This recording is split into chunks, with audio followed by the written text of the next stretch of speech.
suddenly, we learn that Cain has a wife who is pregnant. And Cain went out from the presence of the Lord and dwelt in the land of Nod on the east of Eden. And Cain knew his wife, and she conceived and bore Enoch.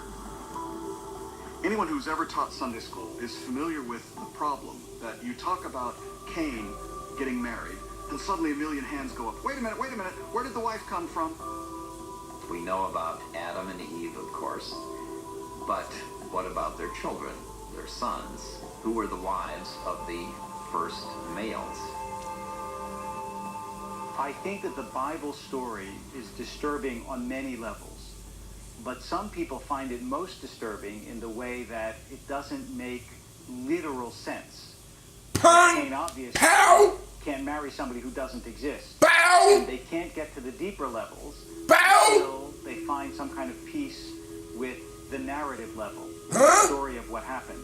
And so for many, until we can figure out who Cain's wife was, what the fuck? We can't discuss the deeper issues. Some 150 It doesn't make logical sense. Jesus, an unknown author, sought to clarify the telling of creation as written in the book of Genesis. It was a time in history when many Jews were being tempted by other faiths.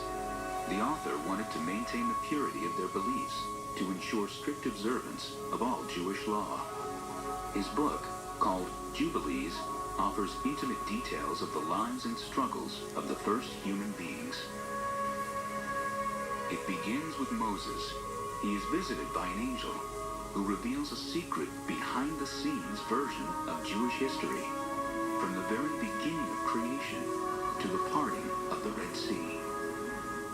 Among the more disturbing revelations offered in Jubilees is a rather chilling answer to the mysterious and sudden appearance of a wife for Cain.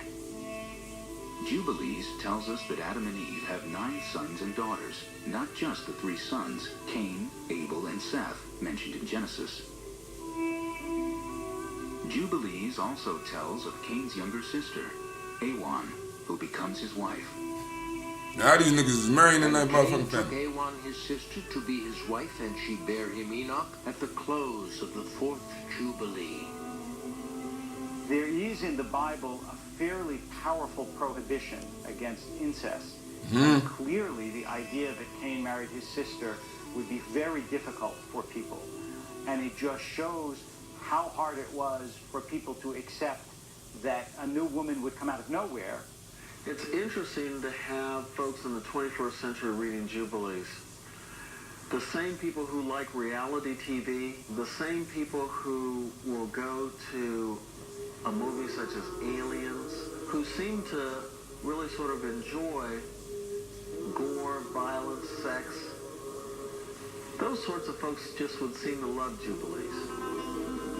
If the Bible is read as literal history, a story of the first humans that included incest would have been taboo, and thus not acceptable for inclusion in the Holy Bible.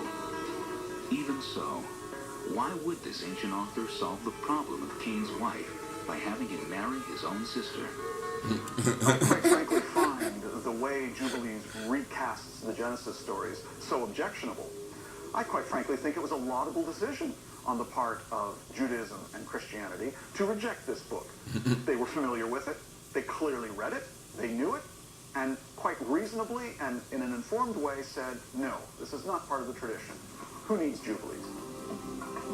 Among those who studied the Book of Jubilees was a Jewish sect known as the Essenes. In 1947, a wandering shepherd stumbled upon their writings, tucked away in several caves overlooking the Dead Sea.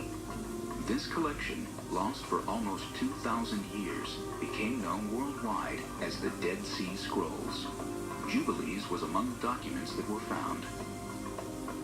We have reason to think that they had run afoul of the authorities, particularly the high priest in Jerusalem, and that this group felt it had to go into a kind of exile. Maybe it was self-imposed, we don't know the details about it.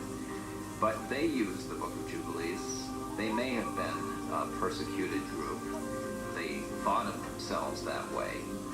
Niggas in there apparently fucking each these other. texts spoke to them. Incest, nigga, reading a book full of Jubilees was incest. a book that was never considered for canonization by mainstream Christian leaders.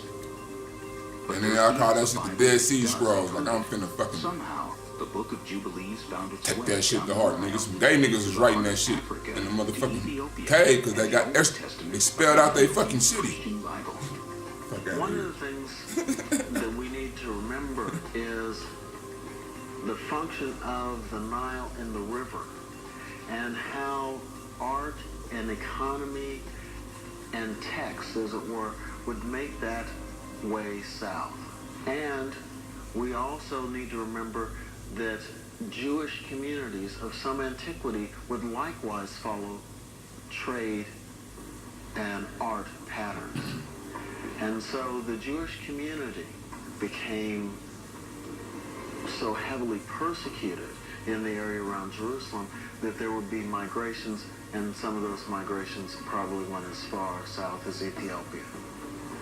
And that would be how it would get there. In a sense, perhaps the Ethiopian Orthodox Church is the best of what Christianity could have done in marrying the Jewish and the Christian traditions together. It's not a community that had a lot of outside interference, in a sense. So they're able to develop their own canon.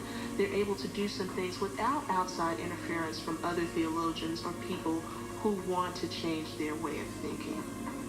Change your way of thinking by using this fucking book, bro. Reflects an early stage of Christian literature, or what was read by Christians, and that these works were brought into Ethiopia. The book was preserved there as a kind of authoritative dealing with the stories of Genesis.